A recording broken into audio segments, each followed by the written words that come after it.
Cliff Sarantine, and today we're going to be studying the wild cherry. There are three types of wild cherries found throughout much of North America, especially here in East Canada and down into the eastern USA, east of the Mississippi River: the pin cherry, the choke cherry, and the black cherry. Here in Nova Scotia, we happen to be especially rich in wild cherries, and I find that the choke cherry and black cherry are quite common. Before me, you can see the choke cherry.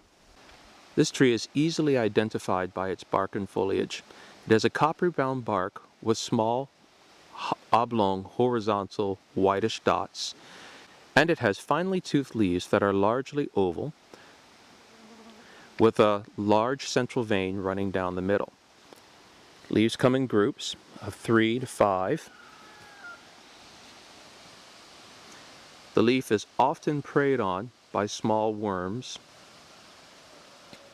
The leaves of the cherry tree are toxic. Do not attempt to use them for teas.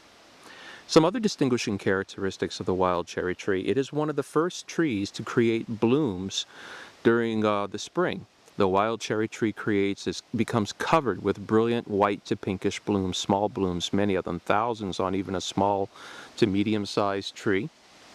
And they're really quite a lovely sight to see. The blooms rapidly turn into little pea-sized fruit that are small, hard, and green as the fruit ripen through the course of the summer. Toward middle to late summer, the fruit begin to develop a little color. The fruit has a flesh that is much like any domestic cherry. It's a bit fleshy, very juicy.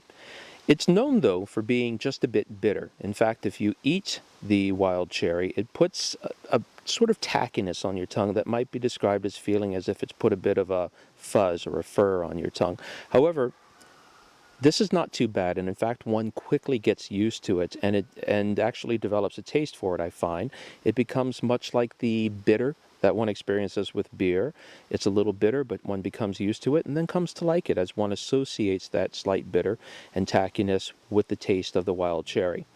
Also, I find that tackiness works out very well with a little bit of cheese or sausage. If you eat the wild cherries with a bit of cheese or sausage, the cheese or sausage will put fats on your tongue, they will coat your tongue, and then that binds to the tannins in the cherry and completely or nearly completely eliminates the taste of bitter as well as the sensation of tacky fuzziness on the tongue.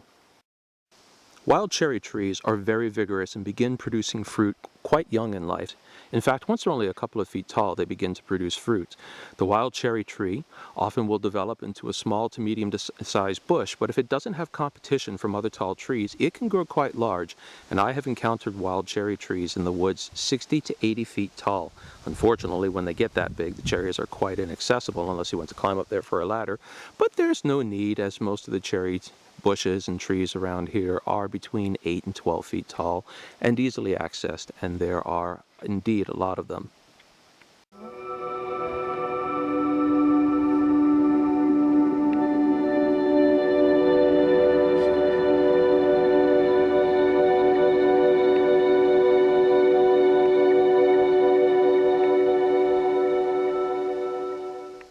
Wild cherry is an abundant fruit in the regions where it's found.